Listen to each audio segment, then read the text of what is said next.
I'll be right back. There's no quicker way to get into DFS.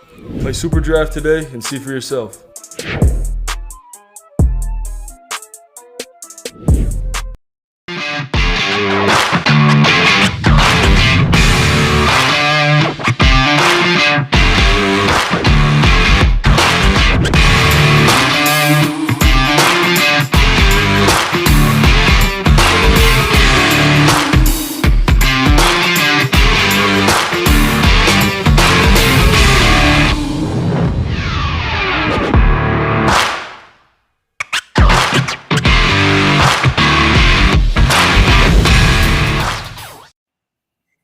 Where if Russia keeps campaigning for this ass whooping, it might get elected. Ladies and gentlemen, we're rolling with the tide. Spencer, how you doing today? I'm doing great, sir. Doing great. How are you, sir?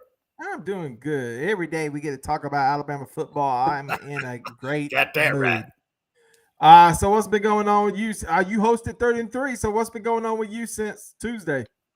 Well, actually, basically, I just been working a lot, and I got one feedback saying I look really, really old. I need to grow hair or do something from the 3rd and 3 show. Well, my wife said that she's going to leave me for you. So there you go. Well, before we get started, we got a bunch of guests. We got a loaded show today. We got Brett Beaird from the Boomo Bugg show, 93.9 The Score. We got former defensive back Waine Bacon for the Crimson Tide and former NFL player, and Ty Hayes for the Round the Table Sports on YouTube. So we got a big show today. So let's go ahead and get started with our dedication.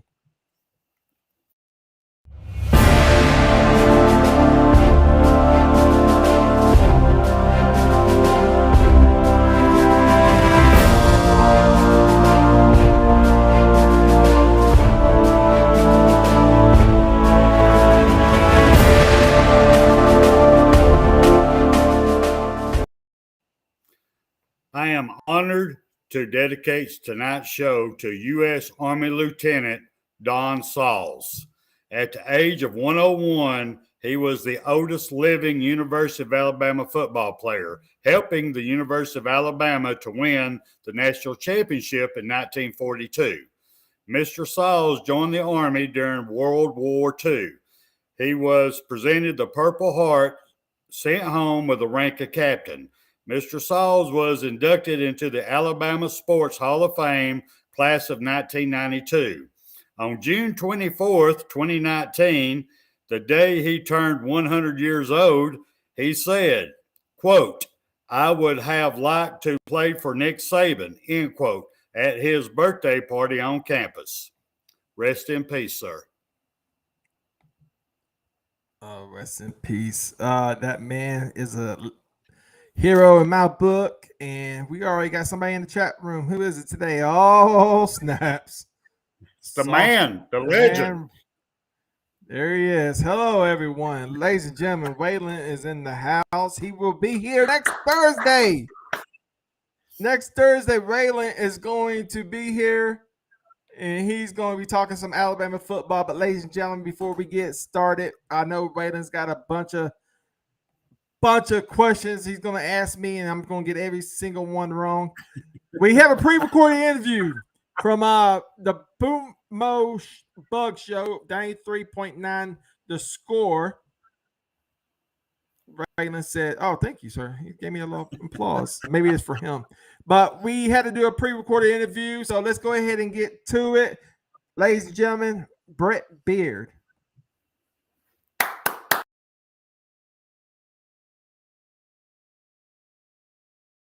Three, two, one.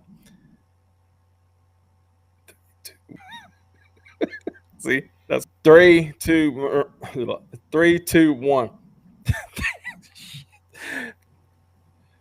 Well, it's my special. Let's see. 3, 2, 1. Ladies and gentlemen, all the way from Florence, Alabama, we got the greatest host with the most. Okay, all right. Ladies and gentlemen, all the way from Florence, Alabama, from the hit show, ladies and gentlemen, from the Joey, we do a couple of takes, bud. Don't worry about it. Believe me, I've been doing radio for 20 years. I wish I could go back on the air and change a few things. Okay, 3, 2, 1. Ladies and gentlemen, all the way from Florence, Alabama, you may have heard him on the Boomo Bugg show, all the way on 93.9 The Score. Ladies and gentlemen, the one and only Brett Beaird. Brett, how you doing today? Joey, I am absolutely delighted to join you. I apologize for some of the health issues. I had a little bout with, as you certainly understand, but I'm certainly delighted to be here and ready to go. A Boomo Bugg show. What kind of name is that? Joey, it's kind of funny. Harold Bugg and I have been doing radio together for 20 years. We've actually been on the station we are now, 93.9 The Score, for over 15 years, but we've done TV and radio now for 20. My co-host, his name is Harold Bugg. Harold was the sports director of the local CBS affiliate in Huntsville for nearly 25 years. And I say this half jokingly until his hair turned gray. But when he would be doing it, particularly baseball, and he would be doing the highlights, he would do the home runs, of course, which is in every highlight. And when someone hit a home run, he would say, Boomo, and the nickname stuck. And pretty much Harold Boomo Bugg has been his nickname, my goodness, now for about 25 years. Alabama football, it's not a lot to talk about during the off season, but I always find something. So let me ask you this. What do you know about the Saints wanting to hire away 2 key Alabama assistants? Now, David Bululo and Director of Sports Science, Dr. Matt Ray, they really haven't been here that long at the state of Alabama, the University of Alabama, that is. But now all of a sudden, the New Orleans Saints are calling, the NFL's calling, that NFL money's calling. Do you think they're going to go, or they're going to stay with Alabama? Joey, I'll be honest with you. I think they're going to stay at Alabama. Now, we'll see where this goes. And to be honest with you, I think this comes from Doug Marrone. Doug Marrone went to New Orleans, and they pretty much have cleaned the slate of coaches. And one of the things that I'd heard was they wanted to bring in some different strength and conditioning guys. I know a little bit about these two because we've interviewed a guy by the name of Tom Brew, who is he owns the Indiana Sports Illustrated website, and we've talked to him 3 or 4 times. Their reputation at Indiana is incredible. In fact, they were able to improve the speed of each Indiana player when they were up there 3 years ago, 3 miles an hour. And you think, well, what's the big deal about that? Well, in football, it is a big deal. And these guys are on the cutting edge. When Nick Saban parted ways with Scott Cochran, he was looking for a couple of guys who could come in and decrease the number of soft tissue injuries. I know, for example, at linebacker, Alabama was just decimated for years, as you know, and he wanted somebody to come in and do something about that. And ironically, Alabama still continues to do it. Some of those injuries were actually on the turf. But David Ballou had a cryptic Twitter post a little bit earlier this week and said, Roll Tide. Now, Joey, does that mean he's staying? I don't know. But as you mentioned, they've only been here for a short period of time. Nick Saban and the athletic department have put a lot of money, invested a lot of money into this strength and performance center. And again, when the NFL knocks, and people listen, but I would be actually surprised if they leave Tuscaloosa now. Could Dr. Matt Ray leave and David Ballou stay? That's certainly a possibility, but I think you will see even more the strength and conditioning, the flexibility. We've seen some of the Twitter posts from Evan Neal and his dexterity. And again, these guys in that size, what he can do with these jump blocks is absolutely amazing. But to answer your question, from some of our sources are telling us, we'll certainly know before the end of the week. But I do right now. I know what I hear. David Ballou's going to stay, and Dr. Matt Ray's up in the air. But I think as much as Alabama's invested in these two guys, I believe they're going to end up staying. It's a lot of battles going on this offseason. You got Sanders and the Georgia Tech transfer, Gibbs, and you got Brooks and Holden, and at the wide receiver the position, who's going to take the number 2, 3, 4 slot, et cetera, et cetera. What's one of the surprise players that you're looking for in 2022? Let me give you two of them. Ja'Cory Brooks, offensively, we got a little bit of an ideal. Boy, you talk about pressure, but making that touchdown catch with less than a minute to go against Auburn. He's a big player, a big receiver at 6'2", 190. And one guy that I fell in love with watching him last spring is Deontay Lawson. Now, I know some of the guys are coming back. This defense, if they can stay healthy, Joey, is going to be loaded. But the two guys that I think step up or are surprise players, and we got a little bit of a glimpse, again, of Ja'Cory Brooks. I thought he might do a little bit more in the national championship game against Georgia, and I'll give Kirby and Dan Lanning credit. They did a pretty good job of defending him until the final drive. But I think Brooks steps up and is a very good receiver, but I can't wait to see Deontay Lawson. He reminds me of C.J. Mosley a little bit, to be honest with you. 32 at Alabama, as you well know, is a special player. He really showed out in the spring game, and I know it was the spring game, but going through another spring and, again, being able to work under the tutelage of this defensive staff and Nick Saban, I think those two guys are going to step up and have a very good season.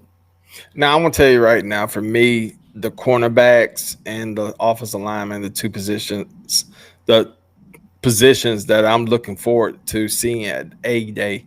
What are the positions that are you looking at? Joey, I know a lot of people are going to say, let's talk about receiver after all the injuries decimated Alabama last year, but I have got to start on the offensive line. That was a situation that, because of injuries, we saw the 7 sacks against Auburn, and they inserted Seth McLaughlin at halftime, and I think he really played very well in the postseason. But I really go back to the offensive line. I know others have got receivers. You mentioned that the corners at the secondary. And again, I thought that their experience, even though they got beat a couple of times, was invaluable. But I'm going to be very curious. Alabama returns 3 guys. Emil Ekiyor, is he going to remain at guard? I know he has told some other people that we've heard about that he may want to try center, which is interesting because he played center in high school. Javian Cohen is entrenched at left guard. I think that's going to continue. And I really like Seth McLaughlin with what he did in the postseason. Does he need to gain more weight and continue to develop? Yes, but he is a real technician at center, and I really like him. But we're going to see now with Evan Neal gone, who is going to be the tackles, the left and right tackles. We hear maybe J.C. Latham that played guard in practice and got a few reps during the season. Are they going to put JC at right tackle? Tommy Brockermeyer could be the left tackle, his brother James. And really and truly the reason we were told mentally they were ready to go, but they just have not developed enough to be SEC caliber linemen.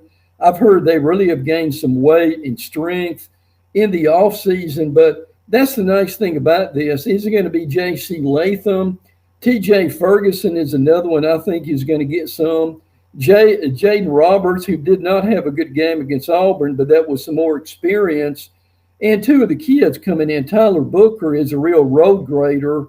And then Elijah Pritchett is a possibility, and Amari Kite. But to answer your question, again, I think the defense has got a lot of experience. But, Joey, to me, the one unit that I'm curious about more than any, and that's got to come through in the fall, is once again going to be this offensive line, protecting Bryce better than they did and certainly opening up the holes for these 6 running backs. We'll see if that there will be 6 by the time we start the first game against Utah State.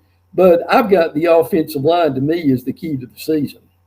Now, this past 3rd and 3, we just had Stingrays and my top 3 SEC running backs. Before you go, little surprise question for you: your top 3 SEC running backs of all time. I'm gonna tell you, mine were Dalton Herod. I don't even remember. Kevin Falk and Herschel Walker. Okay, those was my 2 LSU running backs and a Georgia running back. Joey, just off the top of my head, Bo Jackson, Herschel Walker, Sean Alexander wasn't bad. I like Kevin Falk.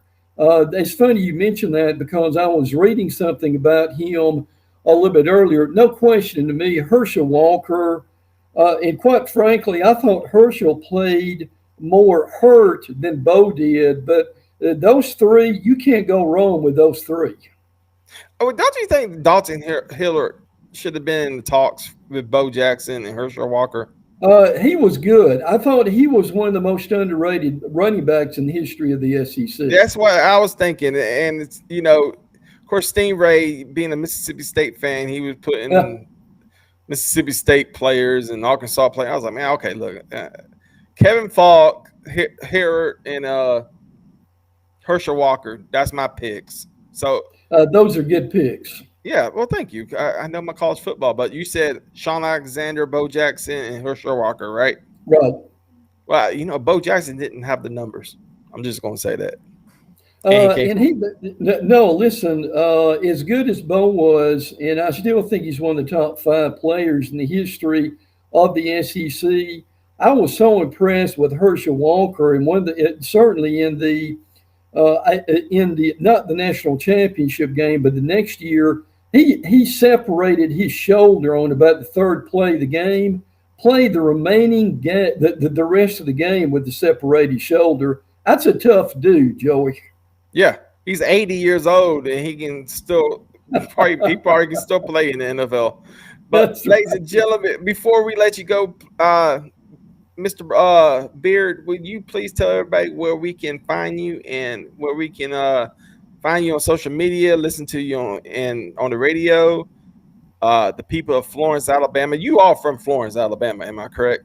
Yeah, the station actually, Joey, is in Florence. I actually do the show from Madison, which is outside of Huntsville. My partner and I were kind of trendsetters before as far as doing it on Skype, but we do the Boomo Bugg show Monday through Friday from 12 to 2. As I mentioned, we've been doing it now for 20 years.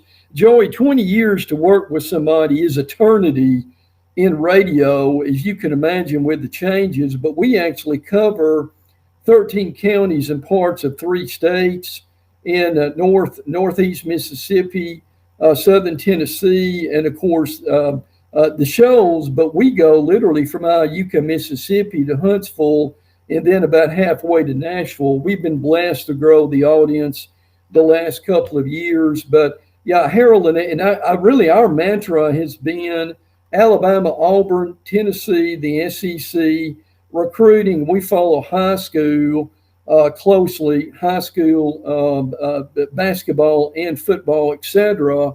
But yeah, we've been doing this now for 20 years, which is a long, long time. But again, we enjoy it. We've got the passion you do. That's the reason you do it, that the passion your other partners do it. And again, it's a labor of love. You're not going to make a lot of money doing this, but believe me, it's a passion for us. Anytime I get the opportunity to talk about Alabama football, Joey, I've seen about 400 games. My first Alabama game was in the mid-'60s. I've got a twin brother. He and I were born in Druid City Hospital. My dad was going to law school at Tuscaloosa. And I keep telling people, when you're born in Druid City Hospital, destiny takes over. I've seen about 400 Alabama games, and the Auburn game this fall will be my 40th Iron Bowl. I saw 25 consecutive Iron Bowls at Legion Field, which, again, I really wish a lot of our younger viewers could have seen that. You know, in theory, it was split 50-50. The white noise in that game was just unbelievable. I had a headache after every Auburn game, but I've been blessed to cover Alabama football for many, many years. I've seen a lot of incredible football, the golden age of Coach Bryant. I wondered if we would ever see another one. Well, we have. And I know Nick Saban mentioned again this week, why should I retire? Because he enjoys it so much. But no, it's been listen, I thoroughly enjoy talking to you and look forward to doing it again. But yeah, I followed this program now since the mid 60s, and it just is the most consistent football program in the history of college football. Well, two things come to mind when you talk about Birmingham and Legion Field. One, my first game was actually at Legion Field against Vanderbilt during the 1999 SEC championship season, or maybe it was 2000. But one thing that comes to mind, your back hurts because you're sitting right. on those concrete bleachers. And two, just for all you Auburn fans, just a reminder, Auburn lost the Birmingham Bowl. With that said, ladies and gentlemen, the one and only Brett Beaird. Spencer, back to us.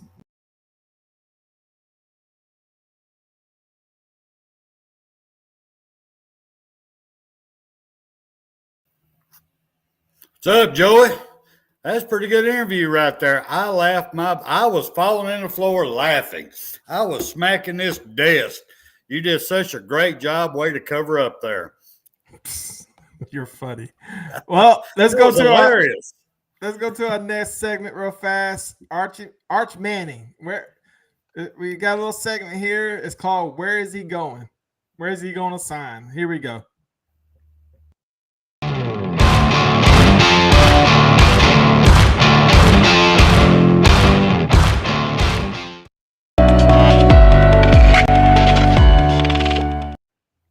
There you go again. There you go again. That's not me. He has a mind of his own. I don't know. He shows up when he wants to show up. All right. So what's going on with Arch Manning? Well, I got a question for you on this one. We can share it with our guests coming up. With Matt Luke leaving Georgia, that might affect if Mr. Arch Manning wants to go to Georgia or not. I know the field's wide open, but it might affect it when the main offensive line coach is leaving. So he's going to be, Well, the thing about it is they got I think you mentioned this. He has ties to the Manning family. But I think it's still I do Waylon. he gets my words out before I can. He's good. It is a big loss for Georgia, but I still think right now it's still Texas and Alabama, and honestly, I hope he comes to Alabama. But that money in Texas is pretty awesome. So who knows? I mean, you can't argue that old money, man. Well, I gotta. You know what? Let's go ahead and bring Ty in, ladies and gentlemen, from Around the Table Sports. Here we go. Here's Ty Hayes. Ty, how you doing today? Man, good. Thank y'all so much for having me on. I've been looking forward to this. We're gonna have a good time. There he is. Okay. Spencer, talk to Mr. Ty Hayes. Yes, I'm pumped. I'm sorry. I've been watching this man, commenting on his shows. He is awesome. I'm an old man, and watch a young man like this come up through the ranks doing what he's doing. I'm effing impressed. Good job. Thank you so much. Thank you so much. That means a lot. That means a ton. Now, one of the things I saw you commenting on was Arch Manning, and I heard you say about the Texas money, and that's something I've been looking at for the past few days, man, this NIL structure and how that's going to change. I know Alabama's in the process of attempting to repeal the NIL laws they have on books because we have a total lack of leadership from the head of the NCAA, and Congress isn't going to do anything about it from a national level. So until we get these state legislatures on the same page, NIL money is just going to be this roundabout process, and where anybody lands is anybody's guess. I have a follow-up on that one. I'm so glad you brought that up. I hope you can hang around for Mr. Bacon to come on, because that's one of the questions I want to ask him. And it's something that's been bothering me a lot about this whole NIL that I would like your great mind to answer, and Mr. Bacon, his past experience being a legend with Alabama cornerback. I'm gonna hold this one until both of y'all are on. Yes, sir. What you got, Joey? I am right now. All right, well, Ty, tell us a little about your YouTube channel. Yeah, so I'm Ty Hayes. My YouTube channel is Around the Table Sports, and obviously, I'm an Alabama fan, but I've always been interested in college football as a whole. I've always loved college football. I grew up on a horse ranch, and so about the only thing we did for relaxation was watch college football as a family. That was Saturdays, all the games were being taped, and Sundays, all the games were being watched. So it just kind of fostered this deep passion for the game. And so growing up with that, graduating college, I'd always planned on going to law school. Competed in undergraduate moot court at the collegiate level through undergrad, and had a lot of success. My junior and senior year, I placed top 10 in the nation, both as a partner, my partner and I, and as a solo competitor in undergraduate legal and oral argumentation. So thought my life was going that way, but really didn't like the legal field. As I was working in law firms, I loved litigating, but the vast majority of a lawyer's time isn't spent litigating. It's spent in office doing paperwork. Growing up on a horse ranch, I was kind of a excitable kid, right? I have a hard time just sitting still. And so that didn't sit well for me. So I took a chance and started the YouTube channel at the pandemic, at the onset of it. Got lucky, got an internship with Dave Campbell's Texas Football and made a few videos, and nothing really took off. And I was working the state championship games here in Texas, and it was about December 17th. I just checked my phone, and my YouTube channel is blowing up, and it was all about a video I did on Will Anderson, his first game. That's all it took. I watched his Missouri game, made a video saying this kid is the next super weapon in college football. Like, he is unbelievable. And then the rest just went up from there. It's not something I ever anticipated getting even close to what it is now. And I mean, even myself, sometimes I still look at it as if I'm a channel with 50 subscribers. And so that's why I do try and interact as much as I can. Because to me, it's just unreal where the channel has gone. And it's a lot to do with people like yourselves who take the time, who comment, and who do stuff like this, right? Organizing chats like this is awesome for fan bases to see content creators getting together, talking about these things for their favorite teams. I mean, everybody wins in that aspect. Do me a favor, sir. Never Yes, change. Sir.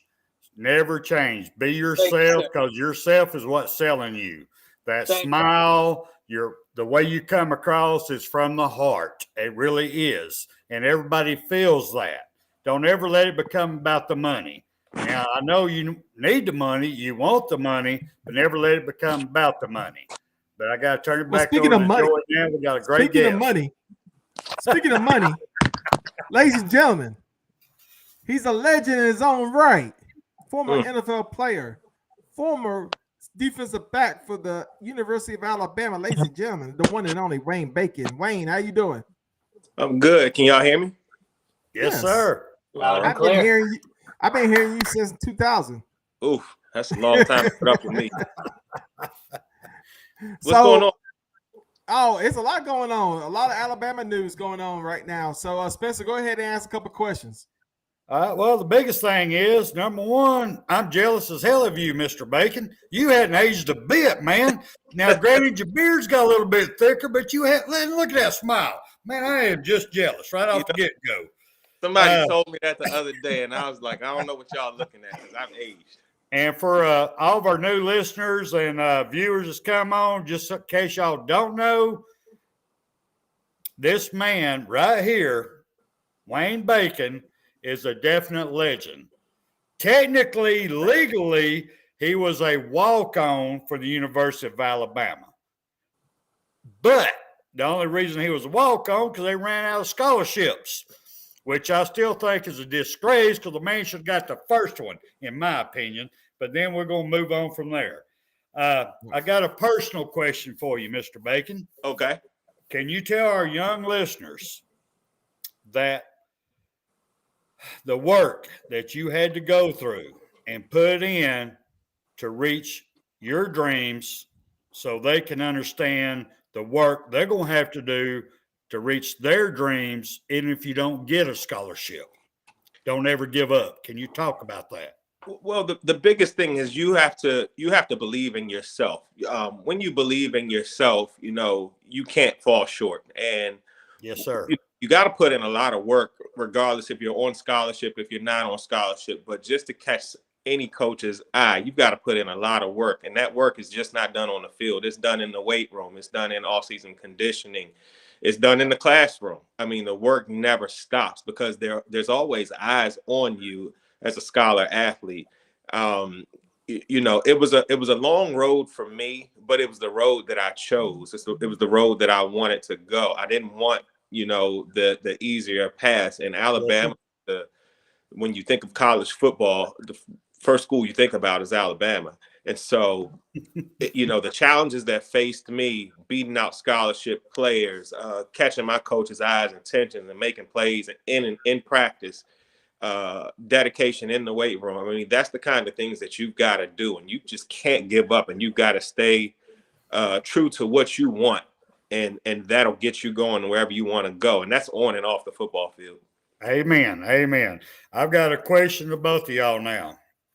I'm going to tell you my feelings, and I'm going to go to Ty first, and I'm going to go to the man who lived it, Wayne second. Me personally, I don't see this NIL changing until the NCAA can either find a way for them to make money off of it, or one of these players get taken advantage of and it ruins their lives. Ty, what do you think?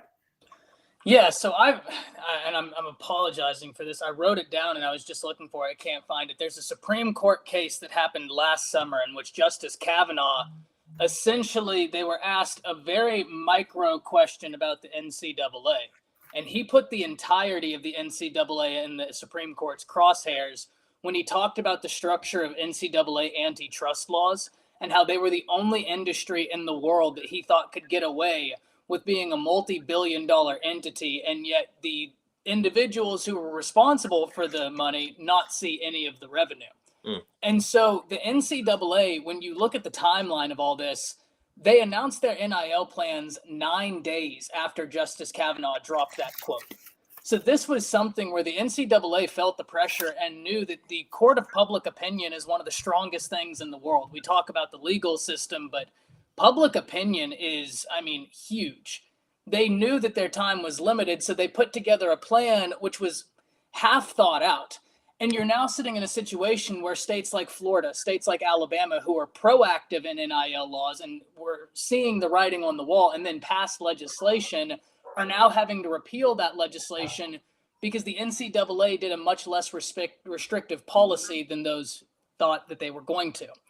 At the end of the day, I don't have a whole lot of faith in the NCAA acting as a true good faith agent because I just don't think that they have been able to do it up to this point, right? Like this conversation is something that's been talked about for quite some time, and the NCAA hasn't taken the necessary steps to be able to do this in any meaningful capacity. I mean, we're still dealing with things, Wayne, you'll know this, guaranteed scholarships, right? Like I was blown away when one of my buddies played safety for TCU, and he was telling me like the fears that players have about guaranteed scholarships and just these minute details that I think a lot of college football fans think are in place that aren't actually there is part of the reason I don't have a whole lot of faith in the NCAA being able to really do anything about NIL. In my opinion, it's going to come down to state legislatures finding common ground and commonality to be able to uphold the structure of at least as much fairness as can be in college football.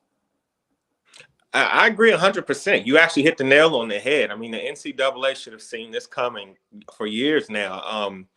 you know, the fact that it's a billion-dollar industry, they're making money off of these kids. I mean, they're not grown men, they're kids. They're kids trying to get an education. And for a lot of the kids that are playing college football or playing any college sport, that was their only way of getting to school. You know, they're teammates of mine that were in school, and when I tell you they didn't have a dollar to their name, but they had that scholarship check that they were getting every single month. And now the NCAA just wants to be the sole beneficiary of the money that's being made on the field. And you have these scholar athletes that are, I mean, their likeness alone, you see the NIL deals that they're getting right now. And it's just like the NCAA did not want to approve this, but they had no choice. And I'd like to see this stick around. I'd like to see it improve. And it's just something that's going to need more work in the years to come. Hopefully, if I may add on to that, go ahead, Sure. Joey. I'm sorry. I was just going to say, hopefully, we get the NCAA football back from EA Sports. But anyway, go ahead. Yeah, Yeah, that's hey, that's my main concern. No, but in seriousness, like when you look at this, one of the things that's always made me uneasy is I don't ever find it within myself to be able to tell someone that they can't capitalize off of what it is they do. Right. So whenever y'all had me on just a bit ago and you asked me to introduce myself, I told you about my time in college doing undergraduate moot court.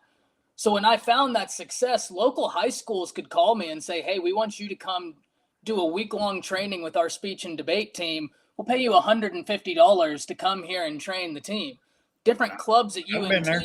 Yeah, right. But then I would talk to my buddy who's at TCU under Gary Patterson, who's a legend if we're talking about the secondary, right? Especially that nickelback position. Right. And that's what he found himself playing. He's in the heart of DFW, and he can't go and put on clinics for high school kids in which he just charges $5 a pop because that's a violation of NCAA law. And at that point, I'm like, okay, well, I'm not generating billions of dollars for my university. I might generate a couple dollars for my university and them being able to publicize things about me.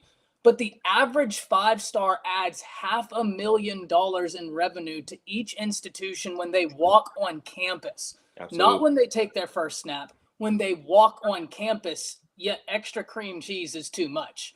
And that's why I just have such low faith in the NCAA acting as any sort of positive actor when it's taken the Supreme Court putting them in their crosshairs for them to move in a sloppily created plan that, to your point, Spencer, we could have athletes being taken advantage of because there's no real guidelines as to what's allowed and what's not allowed. That's my point. Well, let's talk some Alabama news. Right now, David Bolu and Dr. Matt Ray has been being recruited by the New Orleans Saints. Ty, we'll start with you. What's your take on that? When they posted on Twitter, Roll Tide, I can't tell you the sigh of relief I had. I thought of that moment from Wolf of Wall Street when he says, I'm not going anywhere. Oh, I was over the moon because those dudes, when you talk about it doesn't matter who I've talked to, right? Everybody has the same opinion. They're like, those guys are on the cutting edge of sports science. And that's the way everything is going. So having guys that are on the forefront of that helps fight off any sort of complacency. And we already know Nick Saban's going to root out any sort of complacency. He's going to be on the cutting edge. The adaptability is what makes Saban so great. What you got, Wayne?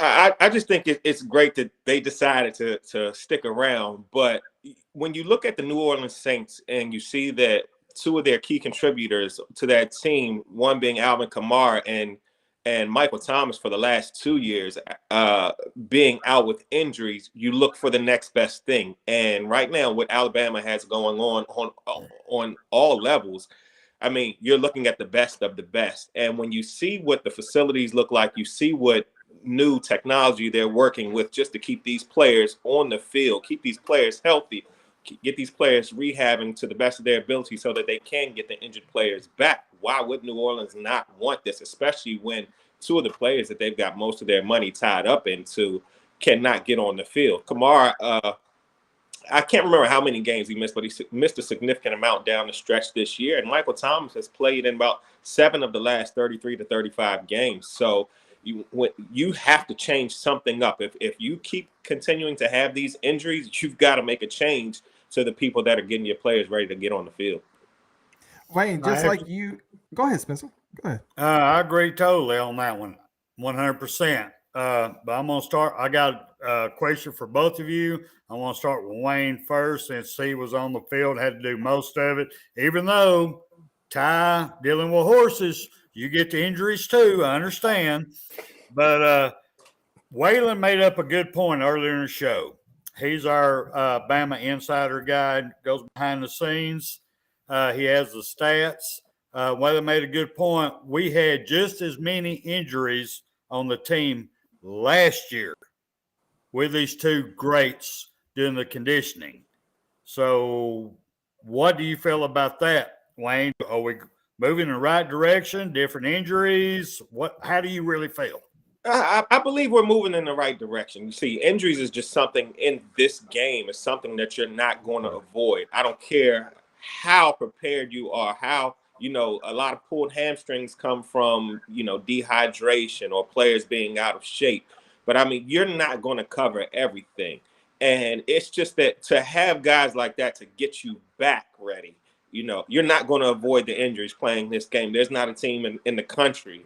It's not a team in the NFL or NCAA that don't have injuries every year. So it's not you expect to have them, but it's just a matter of getting back. So again, it's having guys this important to your program. It's very key. Yeah, I mean, exactly everything he said. And the thing I would add is, in my opinion, even though the number of injuries might be the same, it's the timing of those injuries. I can sit there and look at an injury that occurs at the very end of the season, like a Mechie or a Williams, where the body has already taken a whole season's worth of work.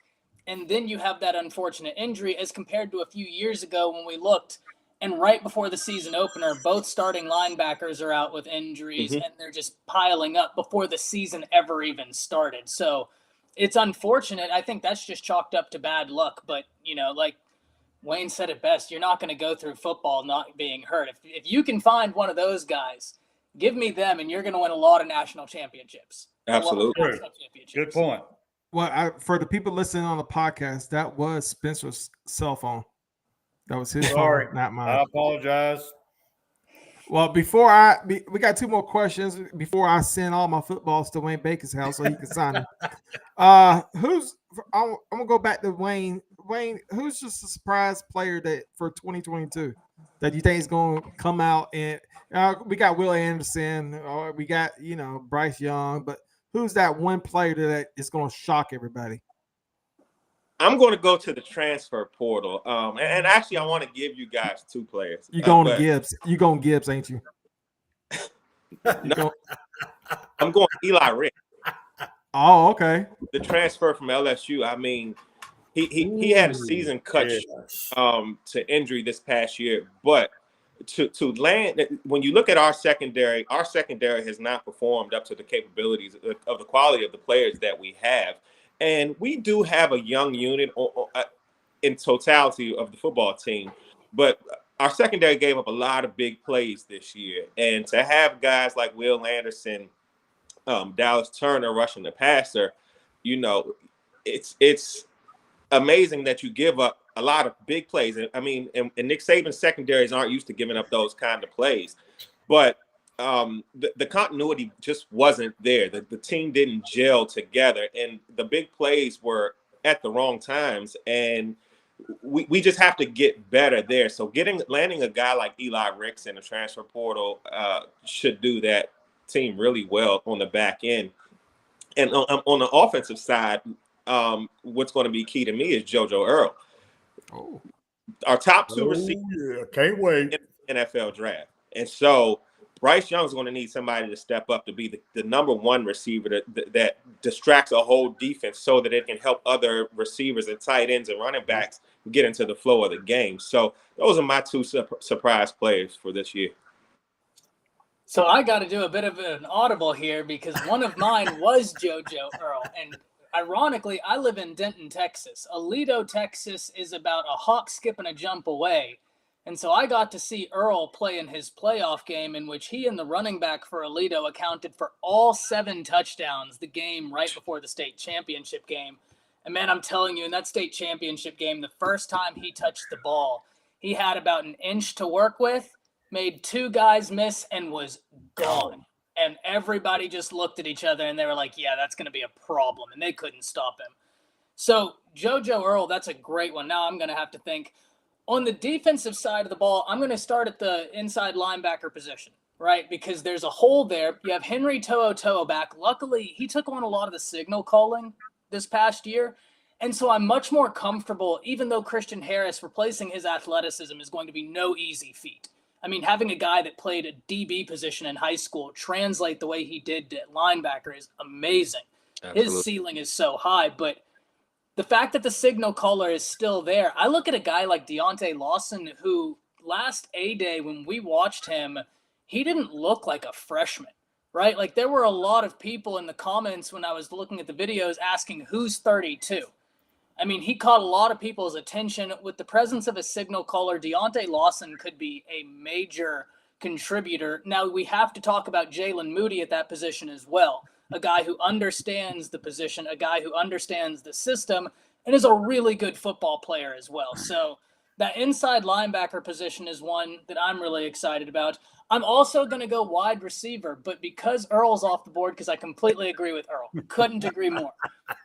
Trayshawn Holden is a name that gets forgotten a bit, but he's really talented, man. Absolutely. Like he and Bryce have a bit of a connection as well. I mean, we can look at some of the different games, and I think a year of, and really with him in the limelight is going to do a lot of good. So my 2 would be Lawson and Trayshawn Holden. Good picks. All right, we got a one of our leading greatest comments coming in right here. I'm gonna have to go straight into this. Our secondary for the last 2 years, being quite honest, was awful. Yes. Not being able to play the ball, turn their heads was sickening. I mean, to me, and many times I rewatch these games, it looks like they're looking at their eyes. Somebody taught them, look at their eyes. Their eyes get big, put your hand up. Nobody turned around. So what do y'all think on that comment there? I just, You said something that was key. The secondary looked like they didn't know how to make plays on the ball. And, whether it was tripping up, a lot of deep passes that were given up. I mean, it looked like they panicked when the ball was in range of the wide receiver. And like one thing you can't do at that position, you cannot panic. You cannot panic and grab the receivers. You can't do that. And you saw a lot of that. And the thing is, some of the talent that we have at the secondary position, you would not think you wouldn't expect to see that from these players. Three Stooges now. Yeah. So it's just like it's like, I don't know if it's coaching. I don't know, because the coach doesn't go out to make plays. When you're in those lines, you've got to make plays. You play the defense, but you've got to make the plays on the ball. So you can't really blame it on coaching. These guys just have to get better ball skills and put themselves in position to make better plays. Yeah, look, I completely agree. That's an area where you can say it's coaching, but we've also seen this Alabama secondary generate turnovers at such a high degree. So I'm uncomfortable putting it on coaching. I think my biggest takeaway would be the secondary the past 2 years has been a victim of a bunch of unfortunate circumstances. Right now, I think multiple things can be true. I think, one, they've been a victim of unfortunate circumstance due to not having continuity of individuals being able to play the longevity of the season. Absolutely. So now you're moving pieces in and out. And there was a certain play in the national championship where McKinstry got beat on a fade route. And when he ended up tackling the guy, he looks at the safeties and he's got his hands in the air because he thought he had safety help over top. The safety rotated down into a cover 3 look, and it was just McKinstry on the fade route. Mm-hmm. So you do have some of this youth with miscommunication, but at the end of the day, you do have to have a bit better ability to play the ball in the air because there are so many 50-50 balls that just aren't being capitalized on. And I completely agree. Can only say it's coaching to so far. Go ahead, sir. Go ahead, Wayne. No, I was just saying, on a lot of those 50-50 balls, and you look at 3-4 years ago, we were making those plays. The last 2 to 3 years, we're getting beat on those plays, and it's keeping teams in the game around. That teams that weren't that good, they were staying in the games with us. But in defense of this team, I will say there were a lot of young players that got a lot of experience that should benefit us the years coming up. Okay. Yeah, but Wayne, back in your day, though, because believe me, I'm a big fan of yours, sir.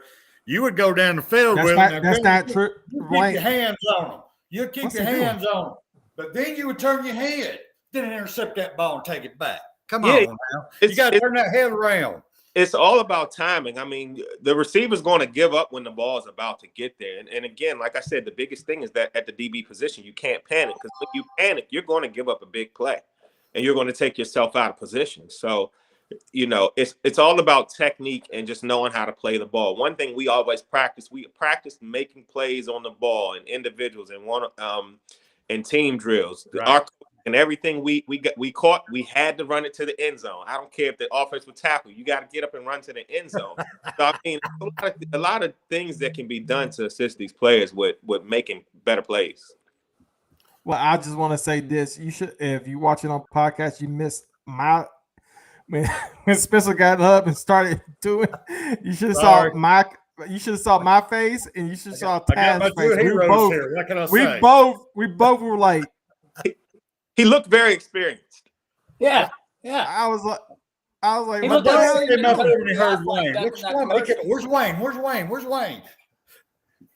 But last question, because I got to go stalk Waine Bacon on Facebook.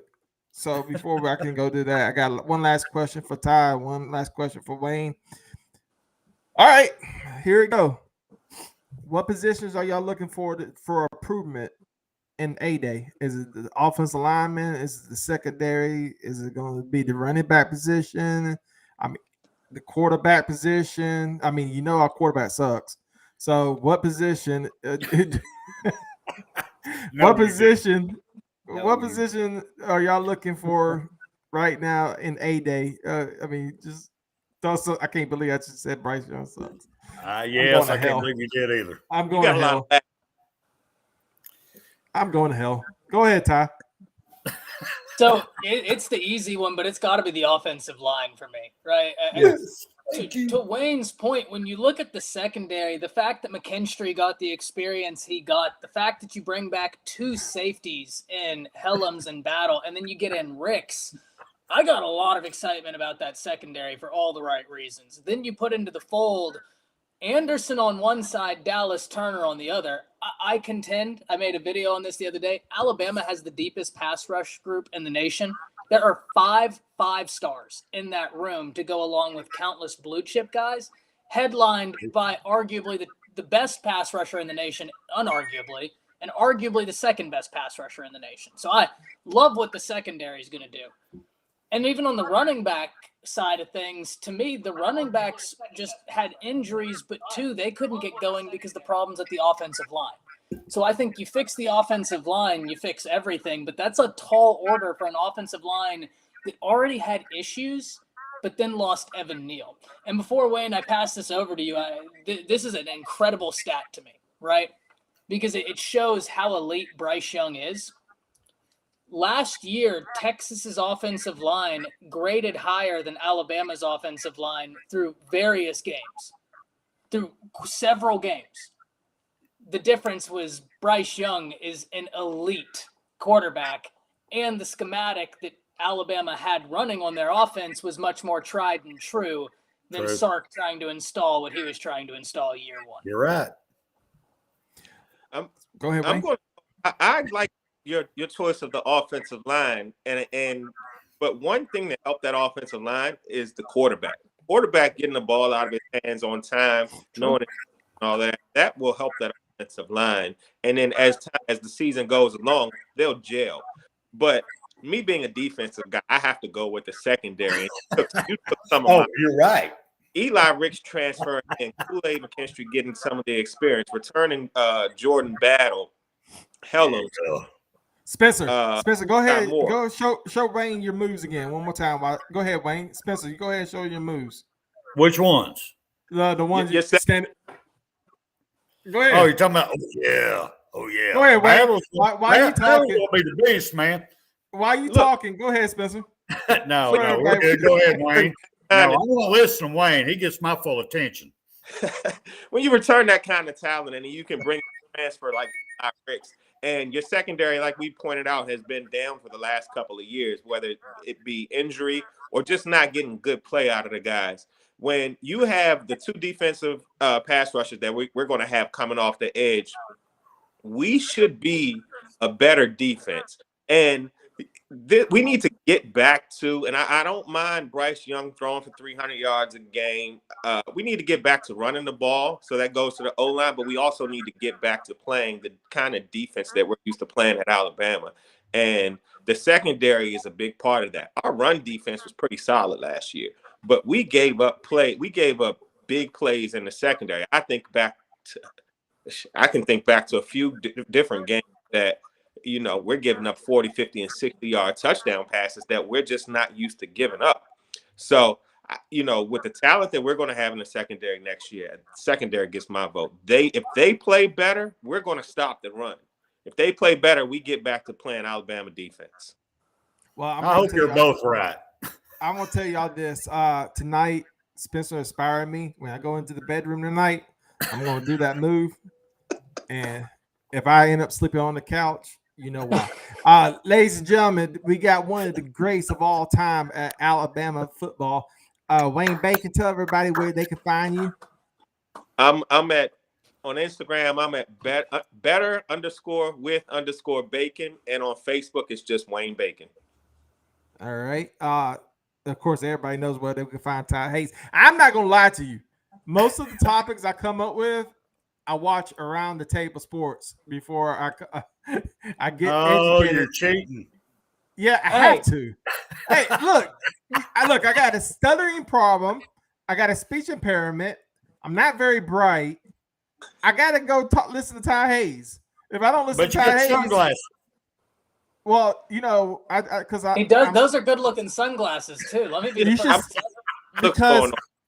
Because I'm so full of shit that I don't want y'all to see. Hey, did I laugh? But with that said, Ty Hayes, tell everybody where they can find you. Yeah, I'm on YouTube at Around the Table Sports, on Twitter at ATS Sports Show. That's primarily where you can find me at. Live stream every Monday at 5:30. Wayne, if you ever have time, I'd love to have you on the show. That'd be unbelievable to get to talk to you. I would definitely Speaking do that. of that, Ty, we need you back too. So you're gonna be available to come back, man. Wait, hang on, whoa, time out. Hey, Wayne, we need you back too, Wayne. Look, I don't mind talk this all day long. Hey, I'm gonna tell y'all what. Waine Bacon was one of my first. We had an old show called the Marvin Constant Show because Marvin had to name the show after him. Don't ask me why. So we had Wayne and Triana's Luke on, and of course it was edited, but if you saw the unedited version, I put in some outtakes. You saw it with Marvin and Wayne. It was one of the funniest things I ever experienced in my time. Triandos has always been a very laid back person. I went to high school with him, so he was always laid back, very cool, never had a problem with anybody. But I was sitting there listening to Marvin and Wayne, and I was laughing my ass off. Ladies and gentlemen, some of the stories they were telling, I can't repeat. It's not born to see. I don't want Alabama to get in trouble. But some games may be taken away. But anyway, ladies and gentlemen, we got the legendary Waine Bacon and Around the Table Sports, Ty Hayes. Thank both. Hey, Wayne, before you leave. All right, Stingray. Go ahead, Stingray. You're welcome. Well, I got my boss just hollered up the steps up here. She goes, everything's better with bacon. There you go. Absolutely. That's what she said. I mean, what can I say? That's why I got the name. Been married 27 years, and she just now throwing that out at me. You letting your wife hit on Waine Bacon in front of you. Okay. All right, ladies. I'd be gone. All right, hey, I ain't gonna lie to you. If Mark Wahlberg and The Rock come in, my wife's gone. So she already told me we're just this way it is. We're just So what now? We're just placeholders. I said we're just placeholders until they until Mark Wahlberg and The Rock come in, and then I mean, wait a minute, what am I supposed to do? What am I supposed to do? Mark Wahlberg, multi-billionaire, The Rock, the most electrifying man in sports and entertainment, and a billionaire. I mean, I can't compete with that. Those snazzy sunglasses. All guys are broken down hat and sunglasses. Well, ladies and gentlemen, alimony. Oh yeah, alimony. I didn't think about that. It goes The Rock. Nowadays. The Rock will be paying me. Absolutely. And he will be paying to be married to her because she can talk her ass off. Ladies and gentlemen, Waine Bacon, Ty Hayes. Thank you, gentlemen. Thank you very much. Love y'all. A lot of love. All right. So before we go, ladies and gentlemen, if you haven't subscribed to our YouTube channel, please subscribe right now. Every time you subscribe to the YouTube channel, a kid in this house gets to eat. We don't feed them till we get a subscriber. And I got a lot of kids. So if you don't subscribe, we're going to have a lot of hungry kids. Also, like us on Facebook at CTS, at CTS Interview Room. And what else? If I say one more time, you can take a shot of whatever drink you want. With that said, two things. What time's the show next week? 7 p.m. Eastern, 6 p.m. Central. Next Thursday. Guaranteed. Yes. We are starting up, y'all. Well, I mean, we never stopped. I mean, and we're going to have Mr. Waylon. Mr. Waylon. Waylon up in here. His multi-billion-dollar self is coming. Talk about his cars and talk about how he can probably beat me up. Probably bring on New Jack. Bring New Jack back. Waylon told me to drop it. I talked to Waylon last night, and he told me to drop it. I can't drop it. I hurt that man's feelings. No, I can't drop it either. I'd love to have New Jack back. I miss you, New Jack. New Jack, if you watch it, man, please come on back. I love you, New Jack. Please. But everybody, as Waylon says, I'm gonna probably use this line. Great show, everyone. Be safe this weekend. I'll see you on Tuesday night. If you're good, Lord willing. Bye-bye. And with that said, Waylon, thank you very much. And next week, who are we going to have, Spencer? Because I don't know. Well, actually, we're going to have Waylon, and that's actually all we need. Oh, okay. Well, we don't have a guest. So, till then, Brian Harson. We need Brian Harson next week. Oh, yeah, Brian Harson. See, that's what we do about getting him on here. Can I show? Okay, can I show before we go? Can I show? Go Waylon? for it. Go for it. Waylon's asking. Waylon, pay attention.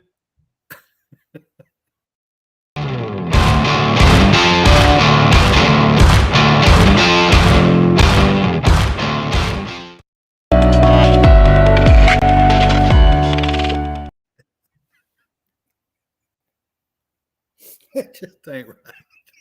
Ladies and gentlemen, this is Rolling with the Tide. We are